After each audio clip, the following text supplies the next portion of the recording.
du rififi au sein de la couronne. À Londres, les discussions entre les membres de la famille royale sont particulièrement tendues. La raison ? Les envies du prince Charles, qui, s'il n'est pas encore roi, a une idée bien précise de ce qu'il compte faire une fois monté sur le trône pour bousculer les rangs de la royauté. Et ça ne plaît vraiment pas à sa mère. En haut de sa liste des choses à changer, un remaniement majeur de la famille royale. S'il compte réduire drastiquement le nombre de membres qui la composent, le prince Charles a aussi plusieurs projets pour les biens de la couronne.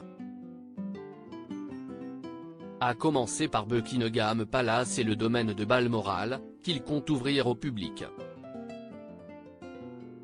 Une idée qui n'enchante pas du tout Elisabeth II. Elle n'est pas très enthousiaste à cette idée en particulier et pense bien sûr que cela devrait rester une sorte de maison familiale, a expliqué un expert au Mirror.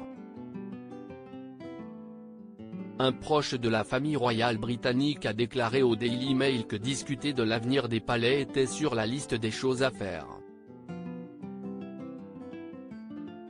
Selon elle, le plus grand défi consiste à décider comment répartir efficacement 2 générations de la famille sur un grand nombre de propriétés, une fois que Charles deviendrait roi.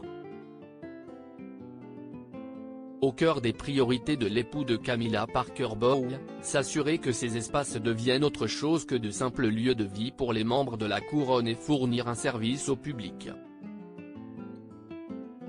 Tout le monde reconnaît que cela n'a aucun sens de gérer autant de résidences, mais si vous les abandonnez complètement, vous ne les récupérerez jamais lorsque Prince George et les jeunes membres de la famille royale grandiront et auront besoin d'un endroit pour vivre, s'est inquiété la source.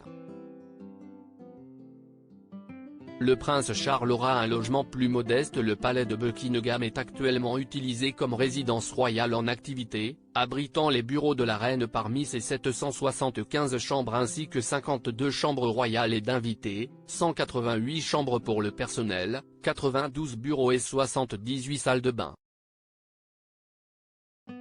Les membres du public peuvent actuellement visiter les majestueuses salles d'apparat, les jardins, les œuvres d'art inestimables suspendues au couloir et la salle du trône de Sa Majesté, mais seulement quelques mois de l'année. L'idée du prince Charles serait donc d'ouvrir le palais tout au long de l'année et de réduire drastiquement les quartiers d'habitation du monarque. Malgré ce que tout le monde pense, il y aura certainement un logement, mais ce sera un appartement beaucoup plus modeste semblable à celui du Premier ministre à Downing Street, a expliqué l'un de ses amis.